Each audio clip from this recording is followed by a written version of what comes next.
সাল্লাল্লাহু আলাইহি ওয়াসাল্লাম যোহরের সালাত পড়ে মসজিদে নববী থেকে বের হলেন। একে তো বিশ্বনবী সরকারে কায়নাত আল্লাহর প্রিয় হাবিব রাসূল পাক মসজিদ থেকে বের হলেন। মদিনার বাজারে গিয়ে দেখে একজন কালো হাবশী কিবতি গোলাম, একজন গোলাম গ্রাম থেকে এসেছে, মদিনার বাজারে শহরে এসেছে সবজি বিক্রি করতে। চুলগুলা উস্কো খুস্কো, আওলা কেশে, পাগল বেশে, পুরা বডি দুলু বালুতে মলিন হয়ে গিয়েছে, চেহারা বড় কালো হয়ে গিয়েছে। একজন কৃতদাস, একজন গোলাম সবজি নিয়ে আসছে মদিনার দামি বাজারে বিক্রি করতে শহরে, কিন্তু বসে বিক্রি করবার মতো জায়গা নাই। একটা গাছের গোড়ায় কলা পাতা বিছাইয়া অথবা এই ধরনের কোনো পাতা বিছাইয়া পাতার উপরে সবজি গুলা বিক্রি করবার জন্য পাবলিক রে ডাকে। আমি গ্রাম থেকে এসেছি, গ্রামের মানুষ, ও শহরের বাসিন্দা, আমি কিন্তু তাজা তাজা সবজি নিয়ে আসছি। ওই গোলামের চেহারার দিকে তাকাইয়া কেউ তার কাছ থেকে সবজি নিতে আসে না। চেহারা বড় কালো, হাবশী গোলাম, বডির মধ্যে দুলুবালি লাগানো, বডির মধ্যে ঘামের দুর্গন্ধ, কাপড়গুলা ছেঁড়া, কেউ নেয় না,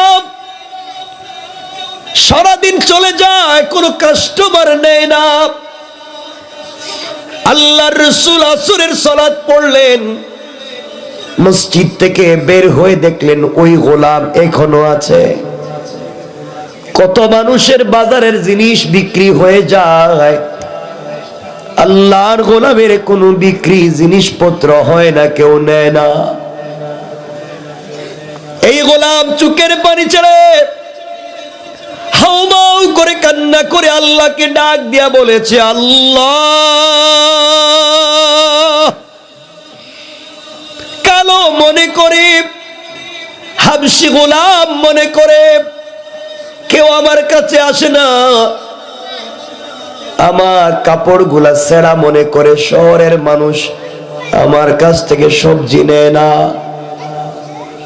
আল্লাহ, আমি যদি বিক্রি না করি, আমি তো বিকেল বেলা বাচ্চাদের জন্য, পরিবারের জন্য কিছু নিয়ে যেতে পারবো না। মনে বড় আশা নিয়ে গ্রাম থেকে এসেছি, শহরে দামি দামি মানুষের কাছে বিক্রি করব, কিন্তু কেউ যে আসে না, কেউ যে সবজি নেয় না। আল্লাহর রাসূল বুঝতে পেরেছেন, শুনো যুবকেরা, দেখো তোমার আমার বন্ধু রাসূল পাক কেমন ছিল, তার চরিত্র কেমন ছিলেন আমার রাসূল, একটা বার চিন্তা করো। আস্তে আস্তে করে রাসূল ওই গোলামের কাছে পৌঁছে গেলেন। পিছন দিক থেকে গোলামের বগল দিয়া দুইটা হাত ঢুকাইয়া পিছন থেকে আল্লাহর রাসূল এই গোলামটাকে জড়াইয়া ধরলেন। আল্লাহু আকবার। এই আওয়াজে না, আরো জোরে আল্লাহু আকবার। আল্লাহর রাসূল এই গোলামকে, যেই গোলামের আশেপাশে মদিনার মানুষ আসে না, গামের গন্ধ, কিবতি হাবশী গোলাম, কেউ আসে না, সবজি নিয়ে যায় না, আল্লাহর রাসূল তারে পিছন থেকে জড়াইয়া ধরলেন শক্ত করে, আর চিৎকার করে ডাক দিয়া বললেন, মদিনার মানুষেরা, আমি হলাম শহরের বন্ধু, আর আমার এই গোলাম, আমার এই বন্ধু হলো গ্রামের বন্ধু। গ্রাম থেকে বন্ধু সবজি নিয়ে এসেছে, মদিনার বাজারে বিক্রি করবে, কিন্তু তোমরা কেউ তো আমার বন্ধুর কাছ থেকে সবজি নেও না। এই গোলাম জিন্দেগিতেও কল্পনা করে নাই রাসূল তারে জড়িয়ে ধরবেন। যারে দেখতে স্বপ্ন মনে হয়, যেই রাসূলকে দূর থেকে দেখতে স্বপ্ন মনে হয়, সেই রাসূল তাকে জড়িয়ে ধরেছেন। আল্লাহু আকবার, জোরে বলেন। সে পিছন দিকে তাকাইয়া দেখে কলিজা টুকরা রাসূল তারে জড়াইয়া ধরছে। হাউমাউ করে গোলাম কাঁদতেছে আর বলতেছে, ইয়া রাসূলুল্লাহ, আমার সবজি নেওয়ার জন্য কেউ আসে না, আর আপনি আমাকে জড়িয়ে ধরলেন। ইয়া রাসূলুল্লাহ, আপনি আমাকে বন্ধু বলে মদিনার মানুষকে পরিচয় দিয়েছেন। আমি তো আপনার সঙ্গে মুসাফা করতে আমার স্বপ্ন ছিল, আর আজ আপনি আমাকে জড়াইয়া বন্ধু বলে পরিচয় দিলেন। ইয়া রাসূলুল্লাহ, নবীজি বললেন, শুনো মদিনার মানুষেরা, ও আমার বন্ধু কালো হতে পারে, গোলাম হতে পারে, কাপড় ছেঁড়া হতে পারে, শরীরে দুলুবালু লাগানো হতে পারে, তার দিলের ভিতরে আমি রাসূলের বড় মহব্বত আছে। তার দিলের ভিতরে আমি আমার আল্লাহকে দিয়ে বড় ভালোবাসা আছে। তোমরা আসো আসো, কে নিবা? আমি রাসূল আমার হাতে বন্ধুর সবজি বিক্রি করতে চাই। সারাদিন যেই মানুষগুলা তার সবজি নিল না, এখন মদিনার মানুষ লাইন ধরছে, ডাবল ডাবল দামে সবজি নিয়ে যায়। আল্লাহু আকবার বলেন। মানুষকে সম্মান দাও। আল্লাহর রাসূল গোলাম রে জড়াইয়া ধরে বন্ধু বলে পরিচয় দিয়া সম্মান দিতেছে, আর তুমি আমি কি পয়সালা, পাবলিককে চিনো না, নিজে ঘাড় তেড়া করে চলো, আল্লাহ ঘাড় মটকে দিব। কষ্ট পাইতেছেন আমার কথায়? শোনো যুবক, তোমাদেরকে বলছি, এবার কয়েক মিনিটের ভিতরে সবগুলা সবজি বিক্রি হয়ে গিয়েছে। গোলাম তো বড় খুশি, কিন্তু চোখের পানি মুছে আর কান্দে। আল্লাহর রাসূল বলেন, তুমি এবার কান্দো কেন? কইয়া রাসূলুল্লাহ, আপনি কি আমার সবজিগুলা বিক্রি করাইয়া দেওয়ার জন্য আপনি কি কৌশল করে আমার বন্ধু বলছেন? আপনি আমারে জড়াইয়া ধরছেন, মনে করছেন এই গরিবের সবজি কেউ নিবে না, কৌশল করে বিক্রি করাইয়া দেই। ইয়া রাসূলুল্লাহ, সত্যি কি আপনি আমারে বন্ধু বললেন? আমি কি আপনার বন্ধু? আল্লাহর রাসূল বললেন, যা বলছি আমি মুহাম্মদ রাসূলে পাক। আসলেই তুমি বন্ধু, তোমার ভিতরে দ্বীন আছে, তুমি আমার বন্ধু। যুবক গোলাম ডাক দিয়া বলছি, ইয়া রাসূলুল্লাহ, সত্যি যদি আমি আপনার বন্ধু হই, তাইলে কি আমার হাত ধরে মদিনার বাজারের অলিতে গলিতে আমাকে নিয়ে ঘুরাইয়া ঘুরাইয়া মদিনার মানুষকে বলতে পারবেন ও আমার বন্ধু? আপনি কি বলতে পারবেন? না আপনার সোসাইটিতে লাগবে, আপনার সামাজিকতা লাগবে। আপনার হাত ধরে না আবু বকরের মতো দামি মানুষ হাঁটে, আপনার হাত ধরে ওমর, আপনার হাত ধরে উসমান, আপনার হাত ধরে আলী, আপনার হাত ধরে হেঁটে যায় হাসান আর হুসাইন। ইয়া রাসূলুল্লাহ, আমার মতো গোলাম কি আপনার হাত ধরতে পারবে? সত্যি কি আমি আপনার বন্ধু? আপনি কি মদিনার মানুষকে বলতে পারবেন? আল্লাহ রাসূল দাঁড়িয়ে গেলেন, যুবকটাকে জড়াইয়া ধরলেন, কপালে চুম্বন করলেন, দুহাত এভাবে ধরে মদিনার অলিতে গলিতে হাঁটতে লাগলেন আর বলছেন, মদিনার মানুষেরা শোনো, ও মদিনার বড় বড় ব্যবসায়ীরা তোমরা শোনো রে, ও কিন্তু আমার গ্রামের বন্ধু, আমি তার শহরের বন্ধু। আমার বন্ধু মাঝে মাঝে গ্রাম থেকে সবজি নিয়ে আসবে, তোমরা আমার বন্ধুর কাছ থেকে সবজি নিও। এই গোলাম সিজদায় পড়ে আল্লাহকে ডাক দিয়া বলেছে, আল্লাহ, তোমার বন্ধু আমারে বন্ধু বলে পরিচয় দিছে। আল্লাহ, তোমার বন্ধু আমাকে বন্ধু বলে পরিচয় দিয়েছে, কিয়ামতের দিনে কিন্তু তুমি আমাকে ফেলে দিও না। কিয়ামতের দিনে এই মদিনার মানুষকে সাক্ষী রাখবো, রাসূল আমারে বন্ধু বলে ডাকছে। এই মদিনার মানুষের এখন এই গোলামের সঙ্গে মুসাফা করতে চায়, আর ডাক দিয়ে বলে, আহারে তোর কত ভাগ্য, আল্লাহর রাসূল তোরে বন্ধু বলে পরিচয় দিয়েছেন। আবার নবীজি বললেন, শুনো মদিনার মানুষেরা, তোমাদের পয়সা আছে, মদিনার বাজারের বড় বড় ব্যবসায়ী, কিন্তু এই গোলামের ভিতরে না আমার মোহাব্বতে ভরপুর। সে আল্লাহকে বড় ভালোবাসে, আমি রাসূলকে ভালোবাসে, আর যে আমাকে ভালোবাসে সে আল্লাহকেও ভালোবাসে। যে আল্লাহকে ভালোবাসে সে কিয়ামতের দিন আমার বন্ধু হয়ে জান্নাতে চলে যাবে। সুবহানাল্লাহ, জোরে বলেন। তোমাদেরকে বলছি ভাই, কেন তোমরা নিজেকে তো বড় মনে করো? আল্লাহর রাসূলের গোলাম রে নিজের বন্ধু বলে পরিচয় দিয়ে ছেড়ে দিলেন। আর আজকে এই ঢাকা শহরে অনেক মানুষের পয়সা আছে, আজকে মা বাপ কষ্ট করে ছেলেকে পড়াইছে, বড় অফিসের বড় চেয়ারে বসেছে, গ্রাম থেকে তার বাবা কৃষক দেখা করতে আসছে, বাপ বলে পরিচয় দেয় না, কৃষক বলে, লুঙ্গি পরা বলে তুমি নিমক হারাম সন্তান, ঠিক কিনা বলেন? বাপরে বাপ বলে পরিচয় দেয় না। ওইটা বাপ গরিব মানুষ, গ্রাম থেকে আসছে। রাখবা, আজকে কত বাপ, একথা আমি বারবার বলি, তোমাদেরকে আবারও বলছি, বাপ রাত দিন গাদার মতো কাজ করে খাটুনি দিয়া 8টা 10টা সন্তানকে বড় করে স্কুলে পড়ায়, কলেজে পড়ায়, ইউনিভার্সিটিতে পড়ায়, 8টা 10টা সন্তানকে পকেট খরচ দেয়, হাত খরচ দেয়, সব ঠিক, কিন্তু আফসুস আমার ওই জায়গায় 8টা 10টা সন্তান বড় হইয়া ওই এক বাবার হাত খরচের পয়সা দিতে পারে না। কথা বলেন না কেন? বন্ধুদেরকে নিয়ে রোহিতপুর বাজারে গিয়া আড্ডা মারে, 10-5 হাজার টাকা বিল তুলে, আর বাপরে 5 টাকা দেন একটা রং চা খাওয়ার। নাই এগুলো এলাকায় নাই? বলেন নাই? এগুলো নাই? এগুলো ঠাটকা শয়তান। কত খারাপ চিন্তা।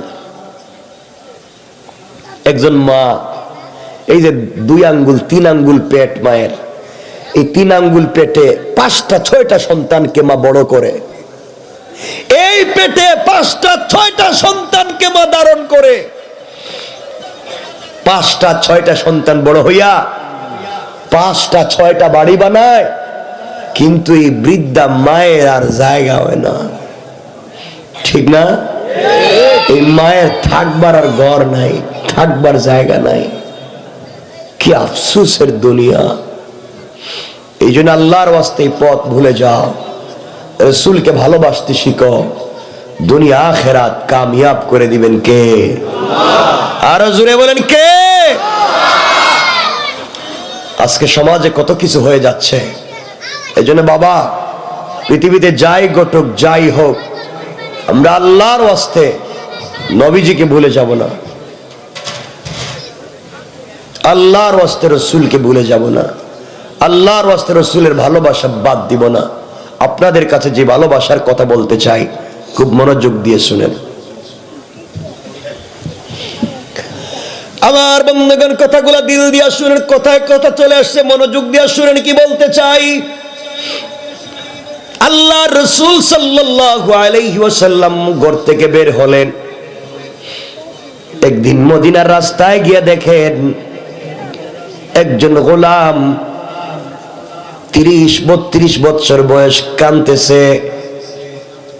হাদিসে পাওয়া যায় তার নাম হযরতে সালাবা।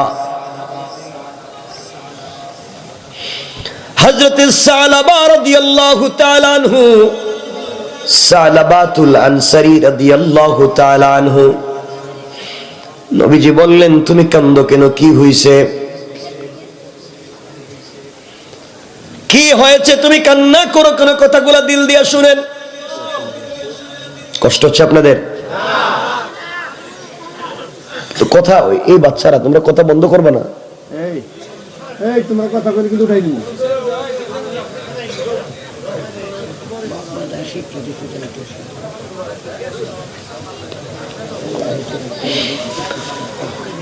কথাটা আমাকে অন্যদিকে নিয়ে যাইও না, আমি একটু কথা বলে ফেলি,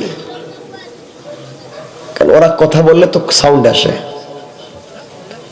এই কথাটা আমরা সংক্ষেপের দিকে নিয়ে যাই, এটা বাদ দিয়ে আমরা সামনের দিকে যাই। মনোযোগ দিয়ে শুনেন, এই পৃথিবীতে বেশি দিন বাঁচবো না, তোমাকে আমাকে আজ না হল কাল মরে যেতে হবে। তো আল্লাহর রসুলের কাছে কি নিয়ে হাজির হবেন? একটা সিস্টেম বাইর করেন না, যা নিয়ে বলতে পারবেন ইয়া রাসূল আল্লাহ এই যেটা নিয়ে আইছি, আজকে সুপারিশ না করে আমাদেরকে পারবেন না। কথাগুলো শুনেন। হযরত সাদ আস-সালামী রাদিয়াল্লাহু তাআলা আনহুর কথাটা বলে আমরা সংক্ষেপ করব। নবীজির একজন কালো সাহাবী, কালো বলতে গোলাম, কালো সাহাবী, নাম সাদ। কি নাম? সাদ। বলেন না কি নাম? কালো। কালো বলতে বুঝছেন নি কেমন কালো? যে পাতিলার নিচ দেখছেন নি? কথা কেন? কোনদিন দেখছেন নি? খুব ভালো লাগে দেখতে, খুব কালো। কিছু কইতেছে না এরা? আপনাদের আওয়াজে মনে হইতেছে, এতদিন শুনছি এলাকায় যে পুরুষেরা জামাই তার বউরে ফিডে, আর এদের আওয়াজে মনে হইতেছে বউ এদেরকে ফিডায়। আল্লাহ জানে, এটাই মনে হয়। ঠিকই কইছি? এটা কই ঠিক কইছি? এটা কোন কথা কয়?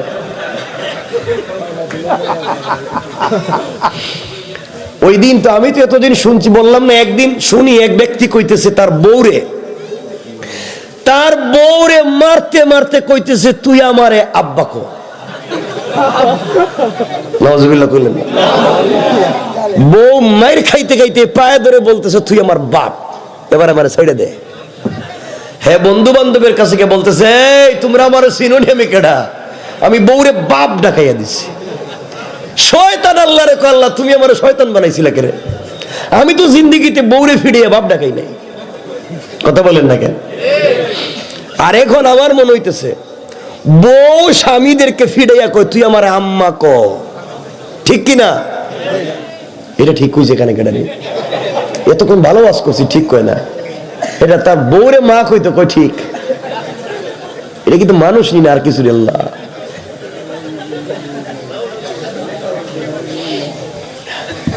আমার বন্ধুগণ, কথাগুলা শুনেন, এই জন্য পরিবারকে সুন্দর করেন, মনোযোগ দিয়ে শুনেন কি কইতেছি সামনে দিয়ে।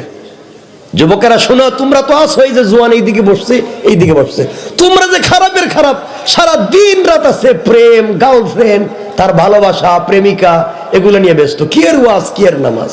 ঠিক কিনা? ওইটাই ঠিক, আমি জানি এটা ঠিক হইব। এতক্ষণ ঠিক কয় না, এখন ঠিক কয়। এটা আমার জানা আছে ঠিক। তুমি বসো, দেখি তোমাদের অবস্থাটা কি হয়েছে, একটু দেখবো সামনে দিয়ে। সাদ আস-সালামী রাদিয়াল্লাহু তাআলা, রাসূলের কালো সাহাবী, ঠোঁট মোটা, ইথিওপিয়ায় বাড়ি, দাঁত বড়, বের হয়ে যায়। ওই যে কিছু মানুষের দাঁত বড় না, বের হয়ে যায়। ঠোঁট মোটা, দাঁত বড়, পা ওই যে পায়ের নিচে রেল লাইনের মতো কাটা কাটা, কালো। বলেন তো তার বডির কোনো ডাইস ঠিক আছে? ঠিক আছে? বসে বসে কাঁদতেছে গাছের গুড়ায়। আল্লাহ রসুল গেছেন, গিয়া বলছেন কিরে কান্দোস কেন? কান্দতাম না তো কি? রসুল বলছেন কেন কান্দতেছে? আপনার চোখের সামনে এই দেশের কত ছেলেরা বিয়ে করলো, আমার কপালে ঠাডা পড়ছে, বিয়ে নাই। রসুল চেহারার দিকে তাকায় দেখলেন এই যে চেহারার অবস্থা, কার মেয়ে কে দিত? আর আজকালকের মেয়েরা, ওরে আল্লাহর মেয়ে, এটা তো মেয়ে নিটাই কি জিনিস আল্লাহ জানে। যদি বাপ বলে মা তোমার জন্য একটা ছেলে ঠিক করছি, নামাজি, দাড়ি দুড়ি আছে, আব্বা আমি কি তার দাদারে বিয়ে করতাম নি? দাড়ি কোন কেন? যেই মেয়ে দাড়িওয়ালা নামাজি ছেলে দেখলে বিয়ে করতে চায় না, এরে বিয়া করাও দরকার নাই। ঠিক কিনা জুড়ে বলো? যে মুরব্বীরা ঠিক কইতেছে, হেরা কি তা আরেক বিয়া করতো নি? আমি জোয়ানদেরকে কইতেছি, আমি তো বুঝাইতে পারতেছি না। আমার বন্ধুগণ, খারাপ হয়ে যাইতেছি আমরা। নবীজি বলছেন সাদ তুমি কি বিয়ে করতে চাও? ইয়া রাসূলুল্লাহ বিয়ে মানি, সবাই বিয়ে করতেছে, আমি কি করবো না? মন চায়, তোমার কোন পছন্দ আসেনি? আল্লাহর রাসূল আমি পছন্দ করবো? আমি এই এলাকায় নারী পছন্দ করবো, এরা তো ফিটবো আমারে। আল্লাহ রাসূল বললেন তোমার কোনো পছন্দ নাই, আমি তোমার বিয়ের প্রস্তাব করব। তাবারুকের পরে সুবহানাল্লাহ কইয়েন। নবীজি বলতেছেন বিয়ের উকালতি করবেন কে? বিশ্বনবী। অসৎ, তুমি কালো হতে পারো, তোমার ঘর বাড়ি না থাকতে পারে, তোমার ডাইস নাই, কিন্তু তোমার বিয়ের প্রস্তাব দিমু আমি। কার বাপের ক্ষমতা বিয়ের প্রস্তাব ফিরাইতো? কও তুমি কারা বিয়ে করতে চাও? সাত কয় তাইলে নবীজি যদি বিয়ের প্রস্তাব দেয় তাহলে ছোটখাটো ফ্যামিলিতে বিয়ের প্রস্তাব দিয়ে লাভ নাই, এটা জায়গা মতো দেই। সুবহানাল্লাহ বলেন না? চালাক তো। কইয়া রাসূলুল্লাহ, যে মদিনার সবথেকে বড় শিল্পপতি সাহাবী, তার একটা মেয়ে আছে, মেয়ের উপাধি হলো হুরে মদিনা, মদিনার হুর পরি। এর মতো সুন্দরী মদিনায় আর নাই, বাপের পয়সার অভাব নাই। এই মেয়েরে যদি বিয়ে করা যায় তাহলে আমি রাজি। সুবহানাল্লাহ কইলেন না? নবীজি বলতেছেন আর তুমি মেয়ে পাইছো না খুঁজিয়া না? এই বেচারি, এই মেয়েটা এই মদিনার সব থেকে বড় পয়সাওয়ালার মেয়ে। কইয়া রাসূলুল্লাহ, আমি না তো, আপনি না কইছেন বিয়ের প্রস্তাব আপনি দিবেন, তো ফিরিয়ে দিব কেমনে? সুবহানাল্লাহ বললেন না? নবীজি বলছেন যাও, যাও আমার পক্ষ থেকে, তুমি যাও সাঈদের বাড়িতে গিয়ে বলবা আমি রাসূলে পাক প্রস্তাব করতেছি তার মেয়ে হুরে মদিনাকে যেন তোমার কাছে বিয়া দেয়। ইয়া রাসূলুল্লাহ, যদি আমার ফিডে, কেন আমার যে অবস্থা, আমার তো ঘর বাড়ি নাই, আমি তো গাছেই গুড়ায় বসে রয়েছি, আর আমি এই মেয়েরে বিয়ে করবো, বিয়ে কি দিব? রাসূল বলছেন যাও। সুবহানাল্লাহ খান। এই জন্য যুবকেরা বুঝো বিয়ার প্রস্তাব দিতে হয় কেমনে। তোমরা তো বিয়ার প্রস্তাবের দরকার নাই, তোমরা তো বিয়ার 5 বছর আগে কাম সাইরে লো। ঠিক এরা ঠিক কয়, এই ছেলে তোমরা ঠিক কইতেছো কেন? এরা বয়স 5 বছর হইবে, এখন ঠিক মাইরা দিতেছে। বাপরে বাপ, কি সালা কইছে ছেলেরা। আমার বন্ধুগণ, যাক, তিনি আস্তে আস্তে বাড়িতে গেছেন। বাড়িতে গিয়ে দরজায় নক করছে, আসসালামু আলাইকুম। কে? সাদ সালামি। তুমি কেন আইছো? তোমার এই বডির অবস্থা। আমি আসি নাই, আমার নবীজি পাঠাইছেন। কেন? আপনি কি বাড়ির মালিক? আমি বাড়ির মালিক। আল্লাহর রাসূল, আল্লাহর হাবিব, বিশ্বনবী আমাকে দিয়া আপনার বাড়িতে প্রস্তাব পাঠাইছেন, আপনার মেয়ে হুরে মদিনাকে আপনি আমার সাথে বিয়া দিবেন। সুবহানাল্লাহ বলেন না? এই কথা বলেই সাহাবী পিছনে তাকাইতেছে, ওটা গেল কই? তাকায় দেখে দৌড়তেছে। উনি বলে, দৌড়াস কেন? কথা কওয়ার পরে যদি তুমি ফিডাও, দাঁড়াও। কয় না, দাঁড়াইতাম না, আমি গেলাম। কর কথা কইয়া ফেলাইছি, বিয়া তো হবে না, এটা আমি ভালো করে জানি, কিন্তু নবীজির পক্ষ থেকে কথা তো বইলে দিস। সুবহানাল্লাহ বললেন না? সাঈদ তো রাগে, মদিনার সব থেকে বড় পয়সাওয়ালা, আর একটা মাত্র মেয়ে, আর এমন এক ব্যক্তি প্রস্তাব দিছে, রাগে কাঁপতেছে। কিছুক্ষণ পরেই ঘর থেকে মেয়ে বাইর হইছে, যেই মেয়ের বিয়ের প্রস্তাব করছিল। মেয়ে বাইরে বলতেছে, আব্বা কার সাথে রাগারাগি করেন? মা তুমি কিছু বুঝবা না, যাও। কয় না, বলেন। মা বুঝবা না। আব্বা আমি বাইক ঘর থেকে শুনছি, আপনি বলেন।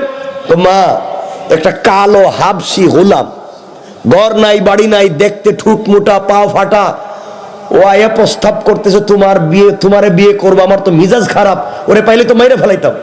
আব্বা আরো কোনো কথা আছে? কয় না, আর কোনো কথা নাই। কই ছেলে আইসা বলে নাই যে আল্লাহর রাসূল প্রস্তাব দিছেন?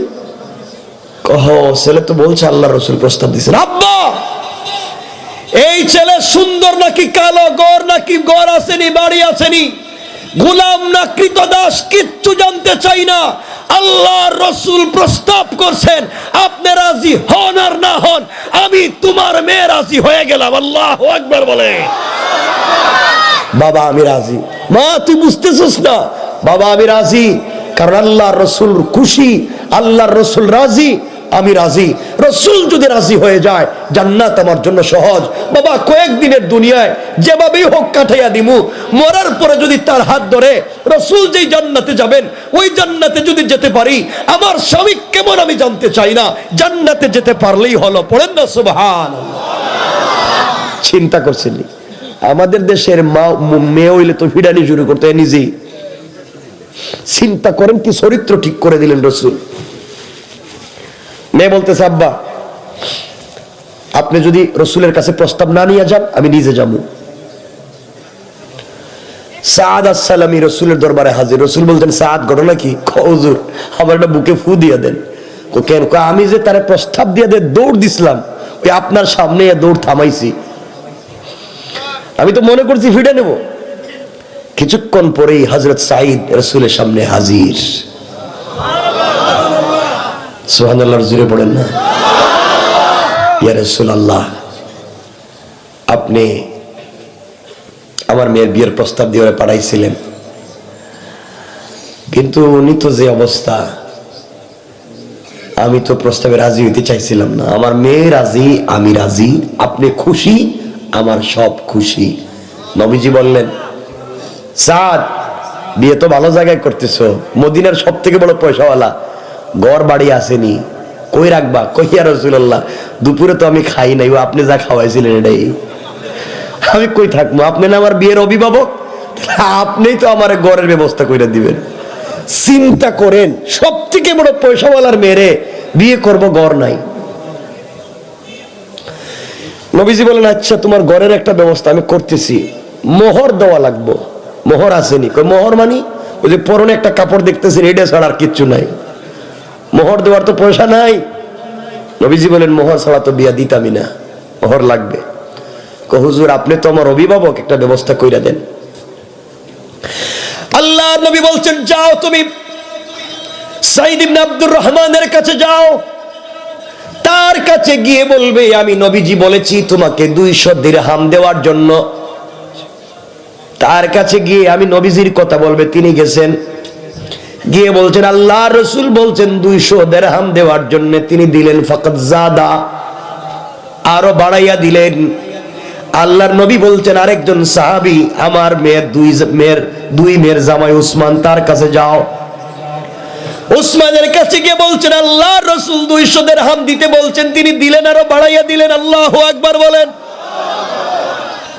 নবীজি 200 টাকা চাইছেন, আমি 200 টাকা যদি দেই নবীজির সম্মান দেওয়া হইছে না, এই জন্য একটু বাড়াইয়া দিলেন।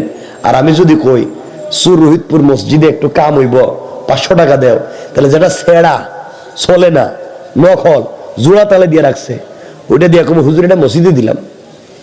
মানে যেই টাকা চলে না এটাই মানুষ মসজিদে দেয়, ঠিক নেই?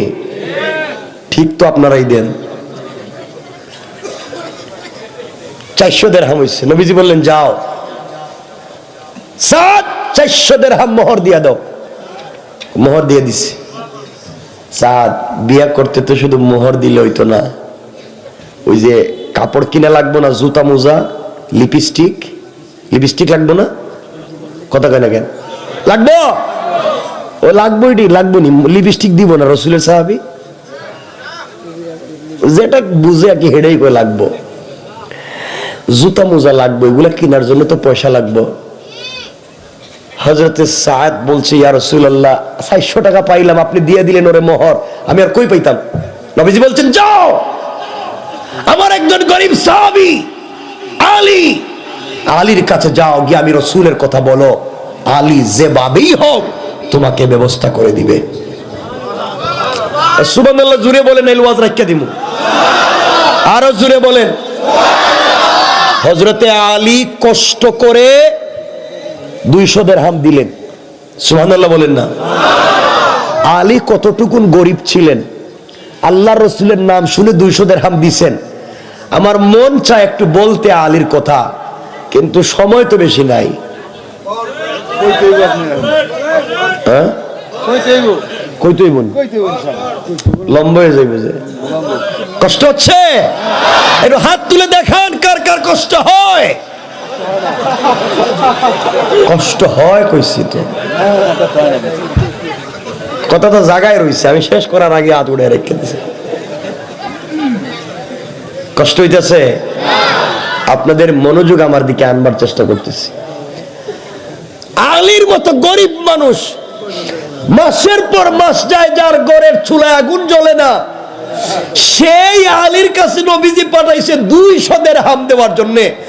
আলী 200 দিরহাম দিছে, আরো বাড়াইয়া দিছে। জোরে বলা লাগবে। আলী কত গরিব, 2-3 মিনিটে শুনেন। দেখেন না তার আল্লাহর নাম শুনলে, রসুলের নাম শুনলে কেমনে দিয়া দেয়। হযরত আলী রাদিয়াল্লাহু তাআলা আনহুর কলিজার টুকরা স্ত্রী, নবীজির প্রিয় মেয়ে হযরতে ফাতেমা রাদিয়াল্লাহু তাআলা আনহার কথা থেকে আমরা আবার সাদের কথায় চলে আসব, মনে রাখবেন। হযরতে ফাতেমা রাদিয়াল্লাহু তাআলা আনহা জীবনে কোনোদিন স্বামীর কাছে 1 পয়সার কোনো জিনিসও কোনোদিন চান নাই। স্বামী মাসের পর মাস চলে যায়, ফাতেমার ঘরের চুলায় আগুন জ্বলে না। পুরা জিন্দেগিতে ফাতেমাকে একটা কাপড় দিতে পারেন নাই, ফাতেমাকে একটা বালিশ কিনে দিতে পারেন নাই। ফাতেমা শুধু আল্লাহর কাছে ডাক দিয়া বলতো, আল্লাহ, দুনিয়ার জমিনে কষ্ট করে কিন্তু কোনো অভিযোগ নাই, কিয়ামতের দিনে তুমি খুশি হয়ে গেলে আমি আল্লাহ রাজি। ওই ফাতেমার একদিন জ্বর হয়েছে, জ্বর। হযরত আলী ডাক দিয়া বলছেন, ফাতেমা, ঘরে কোনো খাবার নাই, আমি খাবারের সন্ধানে বাহিরে যাই। মনোযোগ দিয়া শোনো মুসলমান, কোন কথা বলতে চাই, হয়তো তোমার আমার জিন্দেগির পরিবর্তন চলে আসবে। হযরত আলী সকালবেলা ঘর থেকে বের হয়েছেন। কিছু দূর যাওয়ার পরে নবীজির সঙ্গে দেখা। নবীজি বলছেন, আলী, এত সকালবেলা কনকনে শীত, চাদর মুড়া দিয়া কেন বাইর হইছো, কি হইছে? আলী কই, ইয়া রাসূলুল্লাহ, আজকে 5 দিন শেষ হইয়া 6 দিন শুরু হয়ে গেছে, আমি ফাতেমার মুখে খাবার দিতে পারি নাই, আমি হাসান আর হুসাইনকে পানি ছাড়া কোনো জিনিস দিতে পারি নাই, ইয়া রাসূলুল্লাহ, এই জন্য কাজের সন্ধানে বাইর হইছি। আল্লাহর নবীজি চুকের পানি ছেড়ে আল্লাহকে ডাক দিয়া বলছে, আল্লাহ, তুমি তো আমাকে বলছো উহুদ পাহাড় পরিমাণ স্বর্ণ দিয়ে দিবা যদি আমি চাই, কিন্তু আমি দুনিয়ার কষ্টরে গ্রহণ করে নিয়েছি। আল্লাহ, আমার কলিজার টুকরা মেয়ে কষ্ট পাবে, আমার সহ্য হয় না। আলীকে ডাক দিয়া বলছেন, আলী, এই যে একটা খেজুরের গাছ দেখা যায়, গাছের গোড়ায় গিয়া বলবা আল্লাহর হুকুমে রসুল বলছেন কিছু খেজুর দেওয়ার জন্য ব্যবস্থা করে। আলী নবীজির কথা শুনে খেজুর গাছের কাছে গিয়েছে, গিয়ে দেখে গাছে খেজুর থাকবে দূরের কথা, গাছ মরা, একটা পাতাও নাই। গাছের গোড়ায় ডাক দিয়া বলছে, গাছ, আল্লাহর হুকুমে নবীজি বলে দিয়েছেন কিছু খেজুরের ব্যবস্থা করে দিতে। কসম রব্বে পাকের জাতের, ওই কথা বলতে দেরি হয়েছে, ওই মরা গাছ থেকে তাজা তাজা খেজুর নিচে পড়তে দেরি হয় না। আল্লাহু আকবার। চিন্তা করো,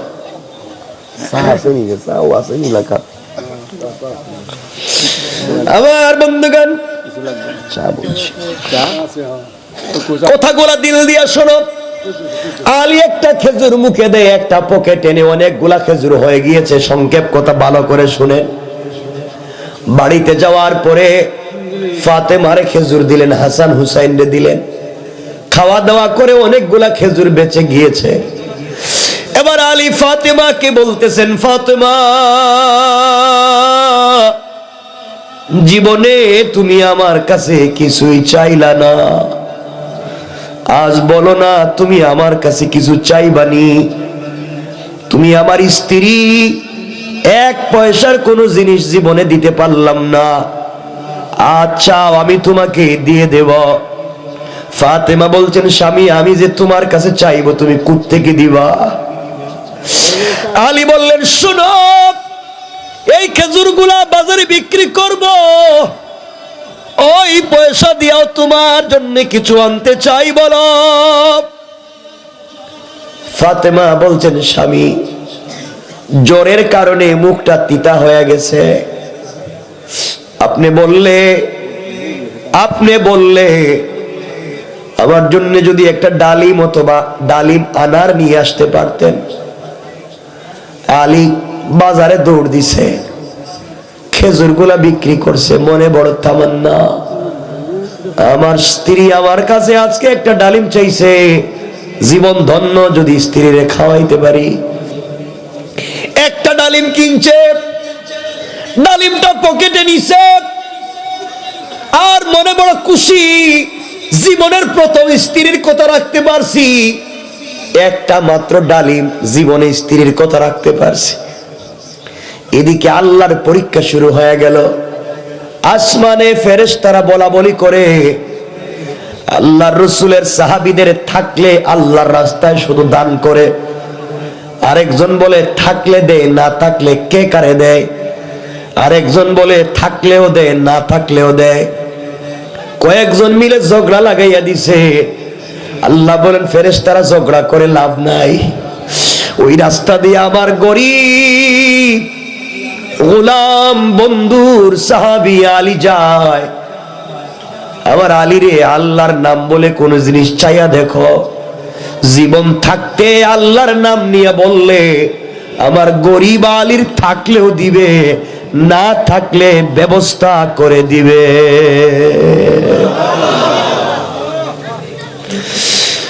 ফেরেশতা ঈশা রাস্তায় দাঁড়িয়ে কাঁপতেছে, বুড়া মানুষের মতো কাঁপে।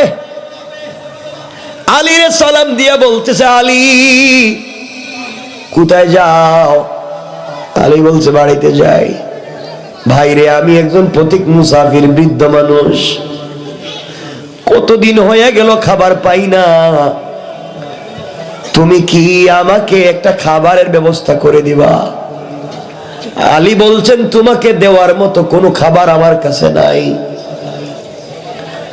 ওই লোকটা ডাক দিয়া বলছে, আলী তোমার পকেটে একটা ডালিম আছে, ওই ডালিমটা তো দিতে পারতাম, আমরা হইলে কইতাম তোর চোখে ঠাডা পড়ছে। এটা আমার পকেটে একটা ডালিম, তুই এটা দেখলে কেমনে? আলী বলছেন, ভাইরে ফকির, আমার স্ত্রী জীবনের প্রথমে একটা ডালিম খাইতে চাইছে, তার জ্বর, এই জন্য নিয়ে যাই। ওই ফকির ফেরেশতা ফকিরের বেশে বলতেছে, আলী আমারে দেওয়ার দরকার নাই, আল্লাহর ওয়াস্তে যদি দেও আমি নিব। আলী ডাক দিয়া বলছো, তুমি আবার আল্লাহর নাম নিছো, আল্লাহর নামের সঙ্গে কোনো স্যাক্রিফাইস হতে পারে না, তুমি আমার আল্লাহর নাম নিছো, পুরা ডালিম তোমারে দিতে পারতাম না, অর্ধেকটা তোমারে দিয়া দিলাম, আর অর্ধেক কেটে আমার স্ত্রীর জন্য নিয়ে যেতে চাই। ফকির কর, আলী এখানে বক, তোমারে দেইকা দেইকা যদি খাই কলিজাটা ঠান্ডা হয়ে যাইব। অর্ধেক ডালিম খাইছে, খাইয়া আলী রে কয়, আলী আমার কলিজার তো অর্ধেক ঠান্ডা হয়ে গেছে গা, বাকি অর্ধেক দিয়ে দিলে পুরাটা ঠান্ডা হয়ে যেত। সুবহানাল্লাহ বললেন না? আমরা হইল রে ফিডাইয়া কসকে, আমার বউ একটা ডালিম চাইছে, তুই পুরোটা খাইতে চাস। আলীর কাছে বাকি অর্ধেকটা আছে। আলী বলছেন, আমি দিতে পারবো না। ও বলতেছে, না না, আপনার দেওয়ার দরকার নাই, আল্লাহর ওয়াস্তে যদি দিতেন। কার ওয়াস্তে? জোরে কন্যা। আলী বললেন, আবার আল্লাহর নাম, আবার আল্লাহর নাম, যা বাকি অর্ধেক দিয়া দিলাম। হ্যাঁ, মাঝে মাঝে কই দিকে সবাই কন্যা। সুবহানাল্লাহ।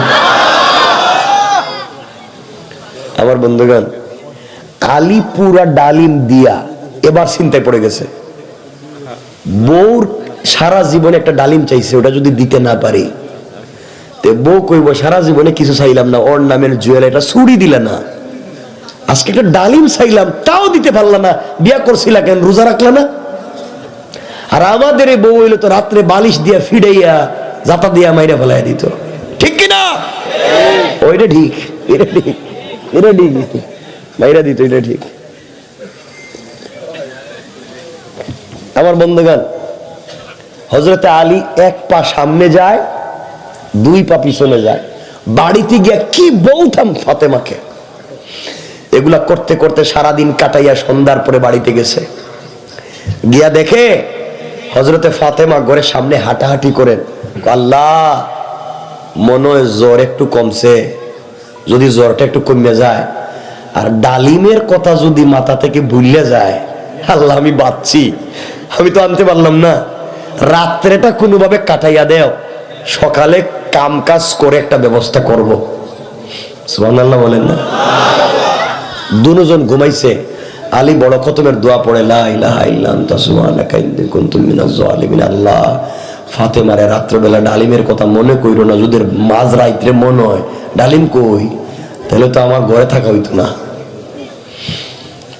গভীর রজনী, রাত 2টা-3টা, হঠাৎ করে আলীর দরজায়,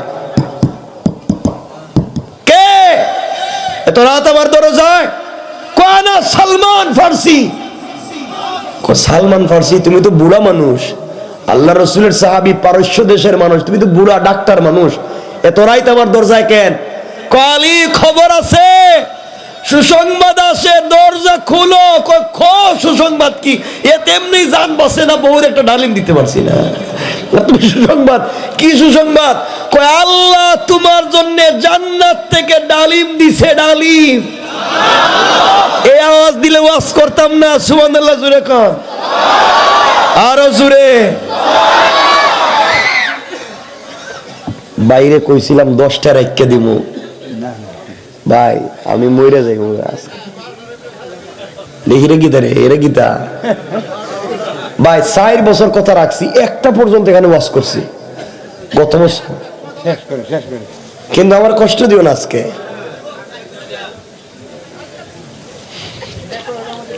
আলী দরজা খুলছেন, সালমান ফার্সি ঘরে। আলী, আল্লাহর রসুল এটা আমারে দিয়া বলছেন, আল্লাহ জান্নাত থেকে তোমার জন্য এটা পাঠাইছে। আলী হাতে নিছে, নিয়ে কয়, ভাই কারো গাছ থেকে নিয়ে আসছো, কারো বাগান থেকে পারছো? কয় না না, আল্লাহ রসুল দিছেন। আলী গুনে 1 2 3 4 5 6 7 8 9। সালমান, ঢং করো আমার সাথে, মস্করা করো, কার বাগান থেকে রাত্রবেলা নিয়ে আইসো, আমার ঘুম ভাঙাইছো? 9টা কি? কয় 9টা না 8টা, আমি কি জানি। কয় 9টাই বকেন, হইলে তো 10টা হইতো। কয় 10টা মানি? আমি তো জানি না কয়টা। কয় আরে, আমি আজকে আল্লাহর রাস্তায় একটা ডালিম দান করছি, আল্লাহ যদি সত্যি দিতে হয় তাইলে 1-এ 10 দিবে। রব বলেছে, মান জাবিল হাসানাতি ফালাহু আশরু আমসালিহা। আল্লাহ যদি দেয়, একটা আল্লাহর রাস্তায় দিলে 10 গুণ দেওয়ার কথা। আল্লাহ যদি বিনিময় দিব, তাইলে 9টা দিব কেন, 10টা দিব? 9টা দিছে কেন? আমি যদি বুঝতাম আমার আল্লাহ গরিব, আমি যদি বুঝতাম আমার আল্লাহ কৃপণ, আমার আল্লাহ দেয় না, তাইলে মনে করতাম কেন 9টা নিয়ে আসছো? এটা বুয়া, আল্লাহ দেয় নাই, নিয়ে যাও। সুবহানাল্লাহ জোরে বলেন। চিন্তা করছেন, আজকে আল্লাহর রাস্তায় একটা দিছে, আল্লাহ বলছেন 1-এ 10, তাহলে আল্লাহ দিলে তো 10 দিবেন, 9টা কেন? কি মা? সালমান কয়, ভাই কইছিল 10টা, দিছে 9টা, রাগ করো কেন? আচ্ছা, একজন মানুষে কইছিল 10 টাকা দিমুনে তোরে, যা 9 টাকা দিছে, কিছু করার আসেনি, রাগ কেন? না, রাখতাম না, এটা আল্লাহর কোনো কথা হইতে পারে না, আমি এটা নিতাম না, নিয়ে যাও। কতক্ষণ পরে সালমান বলতেছে, আলী, আল্লাহর রাসূল আমার কাছে 10টাই দিছিল, আমি একটা পকেটে রাখছিলাম। সুবহানাল্লাহ বললেন না? আমি একটা পকেটে রেখে দিয়েছিলাম তোমার ঈমান পরীক্ষা করতে। তুমি যে 1 দিয়া 10এই বিশ্বাস করো, একটা দিছি, আল্লাহ দিলে 10 দিব, 9টা কেন? বাপ রে বাপ, এমন শক্ত ঈমান। এই যে পকেটে একটা রে ভাই, নিয়ে যা। সুবহানাল্লাহ জোরে বলেন না? চিন্তা করছেন নি কি ঈমান তাদের? লম্বা হয়ে যাইতেছে। এই আলীর কাছে নবীজি পাঠাইছেন সাদ রে, কয় টাকার জন্য? এরা মনে হয় ভুলে গেছে, গাওয়াজ কয় টাকা? 200 টাকা। তিনি 200 দিছেন, আরো বাড়াইয়া দিছেন। সুবহানাল্লাহ কোন। হযরত সাদ আস-সালামি এগুলা নিয়ে বাজারে গেছে, মদিনার বাজারে। কাপড় কিনবো, জুতা মোজা কিনবো, কালকে তার বিয়া, সব কিনবো, বাজারে গেছে। কি চিন্তা, পৃথিবীর সব থেকে সুন্দরী মেয়েরে বিয়ে করতেছে, ঠিক না? বাজারে গেছে, কাপড় চোপড় কিনতে লাগছে। হঠাৎ শুনে বাজারে কে ঘোষণা করছে, মদিনার বাজারের মানুষ, এই বাজারে কি কেউ আছো আশিকে রাসূল, আল্লাহ রাসূল রে মোহাব্বত করে এমন কি কেউ আছো? আল্লাহ রাসূলের সঙ্গে কাফেরদের যুদ্ধ শুরু হয়ে গিয়েছে, যুদ্ধের ময়দানে নবীজি চলে যাচ্ছেন, আশিকে রাসূল থাকলে বাইরে যুদ্ধে যাও। হযরত সাদ চিন্তা করে, আমি আজকে বাসর রাত্র করব, আল্লাহ রাসূল যুদ্ধের ময়দানে থাকবে, দরকার নাই বাসর রাত্রের। আমি আল্লাহ রাসূল যদি শহীদ হয়ে যায়, আমি বেঁচে থেকে লাভ নাই, আমিও চলে যাব জিহাদের ময়দানে। আল্লাহু আকবার বলে। চিন্তা করেন, সব ফালাইয়া বাজারে গিয়ে 100 টাকা দিয়ে, 100 দিরহাম দিয়ে একটা গুড়া কিনছে। একটা গুড়া কেনার কথা ছিল বউর কাপড়, কিনছে গুড়া। কিনে আরো কিছু টাকা দিয়ে একটা তরবারি কিনছে, আরো কিছু টাকা দিয়ে একটা কালো কাপড় বুরকার মতো কিনছে। কিনে গুড়ার পিঠে সওয়ার হইয়া মাথা থেকে পা পর্যন্ত কালো কাপড় দিয়ে ডেকে দিয়া তরবারি হাতে নিয়ে যুদ্ধের ময়দানে। আল্লাহু আকবার। চিন্তা করে, হওয়ার কথা ছিল তার বাসর রাত্র, নবীজি এর পাঠাইছেন বাজারে, আর ও যায় কই? কি মোহাব্বত। চিন্তা করেন, আমরা হইলে দূর যুদ্ধ থাক, বিয়াগে কইরে লই, চলে গেছে। যুদ্ধের ময়দানে পৌঁছে গেলেন, কাফেরদের বিরুদ্ধে যুদ্ধ শুরু করে দিলেন। আল্লাহ রাসূল দূর থেকে তাকাইয়া দেখে একজন মানুষ মুসলমানদের পক্ষে যুদ্ধ করে কাফেরদেরকে কসুর মতো কাটে, কিন্তু এটা যদি আমার সাহাবী হবে, চেহারা বন্ধ করে রাখছে কেন আমি তো চিনি না, আর আল্লাহর যদি ফেরেশতা আসছে কেন তাও তো বুঝি না। কে রে মুসলমানদের পক্ষে যুদ্ধ করে, কে রে কালো কাপড় দিয়া ডেকে রেখেছে, তাকে চিনাও যায় না, কি ব্যাপার কে? দীর্ঘক্ষণ যুদ্ধ হল, যুদ্ধ বন্ধ হয়ে গিয়েছে। আল্লাহ রাসূল সমস্ত সাহাবীদের হিসাব করলেন, আহত নিহতদেরকে দেখলেন।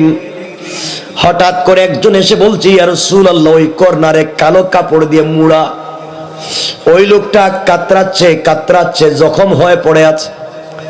আল্লাহর রাসূল বললেন, ওরে আমার কাছে নিয়ে এসো, আমিও যাই।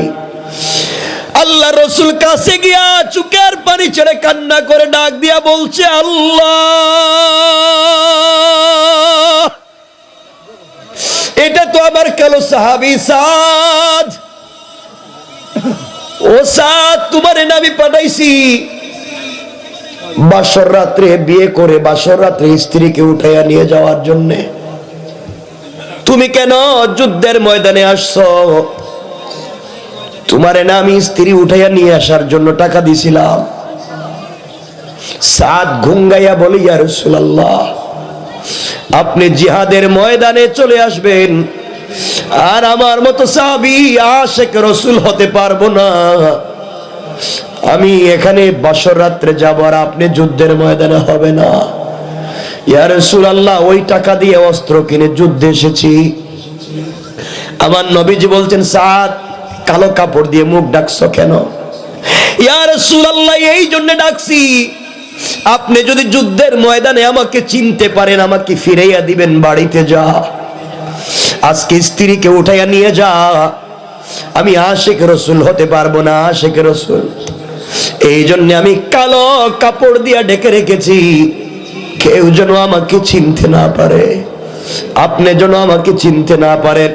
ইয়া রাসূলুল্লাহ, আমি যদি মরে যাই আমি কি জান্নাতে যাব? আল্লাহ রাসূল বলছেন, সাদ রে, এই মুহূর্তে তুমি যদি শহীদ হয়ে যাও, আমি নবীজি সাক্ষী দিলাম আমি গোসল, আমি তোমার জানাজা পড়াবো, আমি তোমাকে কবরে রাখবো। কিয়ামতের দিনে আমার হাতে হাউজে কাউসারের পানি পান করাইয়া আমি যেই জান্নাতে যাব, আমার ওই কালো ভিটগুটে কুটকুটে কালো ওই সাদরে সঙ্গে নিয়া আমি সেই জান্নাতে চলে যাব। কোন সুবহানাল্লাহ। চিন্তা করে কিছুক্ষণ পরে শহীদ হয়ে গেলেন। নবীজি জানাজা পড়াইয়া কবরে রাখতে যাবেন। নবীজি যে কাপড় এভাবে ধরছে, ধরে বৃদ্ধাঙ্গুলির উপরে এভাবে পা দিয়া দিয়া হাঁটে। সাহাবায়ে কেরাম বলেন, ইয়া রাসূলুল্লাহ, এই বৃদ্ধাঙ্গুলিতে ভর দিছেন কেন? বৈশা আপনি পা ভিজে হাঁটেন না কেন? নবীজি বলছেন, ও সাহাবীরা, আমার সাদের জানাজায় আল্লাহর এত হাজার হাজার লাখ লাখ ফেরেশতা জমিনে এসেছে, আমি যে পুরো পা মাটিতে লাগাবো এমন জায়গা জমিনে নাই। আল্লাহু আকবার। পুরা জমিন ভরে গিয়েছে। আমার বন্ধুগণ, তারা ছিলেন আশিকে রাসূল। তারা তাদের জীবন দিয়েও এই জমিনে দিন জিন্দা করেছেন।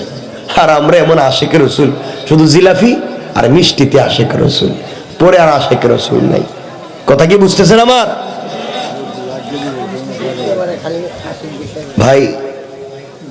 আমি বুঝতেছি ভাই। হুজুর ভাই, তুমি তাড়াতাড়ি আও, তুমি এখানে থাকো না, আমার কাছে আও, আসো আসো। আরে আমি 1-2 মিনিটে রেখে দিব ভাই। আপনারা কেউ উঠবেন না, জায়গা করে দেন, বসার সুযোগ করে দেও।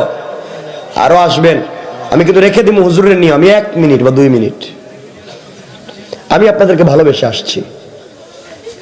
শুধু শুধু আমি না আসলে আপনারা মনে করবেন কি, আর আরো কিছু মনে করে ফেলাইবেন, এই জন্য আমি চলে আসছি। আপনারা কিছু মনে করেন। ওই ভাইয়ের সাথে কথা বলছি ভাই 10টা রেখে দিব, কিন্তু এখন 10:20। না না, আমি পরে যেতে পারবো না, আমি তো শুধু যাওয়ার জন্যই। না না, আসেন ভাই, এগুলো কইরেন না আমার সাথে। 4 বার আসছি না, আর কি আইবো না? মেজাজ খারাপ হয়ে যাবে, পরে দুঃখ পাবো। ভালো লাগে না, আসবো, দিল খুলে কথা বলবো। কথা তো বলছি 3 বছর একটা না, দিল খুলে 2-2.5 ঘন্টা। কষ্ট হচ্ছে আপনাদের? অসুবিধা হয়? আসো আসো।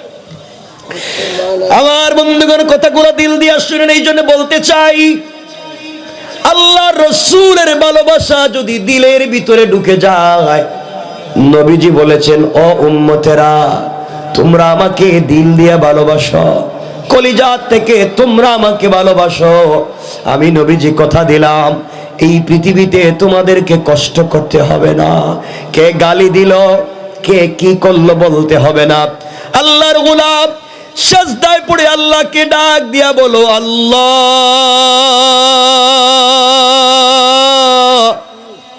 দুনিয়ার জমিনে বিপদে পড়ে গিয়েছি। আল্লাহ বলো না, জানি আমাদের চাইতে তোমার অনেক মায়ার বান্দা বান্দি আছে, কিন্তু আল্লাহ, তুমি ছাড়া যে আমাদের আর কোনো আল্লাহ নাই। বলো না কার কাছে যাব, কে আমাদেরকে ক্ষমা করবে, একটু বলো না। আল্লাহ রাব্বুল ইজ্জত ওয়াল জালাল বলছেন, ওয়াল্লাযীনা ইয়াকুলুনা রব্বানা সরিফ আন্না আযাব জাহান্নাম ইন্না আযাবাহা কানা গরামা। আল্লাহ রাব্বুল ইজ্জত ওয়াল জালাল বলছেন, বান্দারে, সাকারাত শুরু হয়ে যাওয়ার আগে, গারগারা শুরু হয়ে যাওয়ার আগে, কবরে চলে যাওয়ার আগে, মালাকুল মউত আজরাইল পৌঁছে যাওয়ার আগে, গোটা জিন্দেগীর অপরাধের জন্য আমি আল্লাহর দরবারে হাত উঠাইয়া যদি তওবা করতে পারো, আমি আল্লাহ কথা দিলাম, বান্দা, আমার দেওয়া কপাল আমার কুদরতের পায়ে লাগাইয়া, আমার দেওয়া চোখ থেকে 2 ফোঁটা পানি ছেড়ে দিয়া, আমার দেওয়া জবান দিয়ে আমাকে আল্লাহ বলে যদি ডাক দিতে পারো, তোমার পুরা জিন্দেগীর অপরাধ গুলাকে ক্ষমা করে জান্নাতি বলে ফয়সালা করে দিতে আমার আল্লাহর এক মিনিটও দেরি হবে না। পড়েন সুবহানাল্লাহ। এই জন্য যত অপরাধ করি, যত গুনাহ করি, ভাই তুমি কি গুনাহ করছো?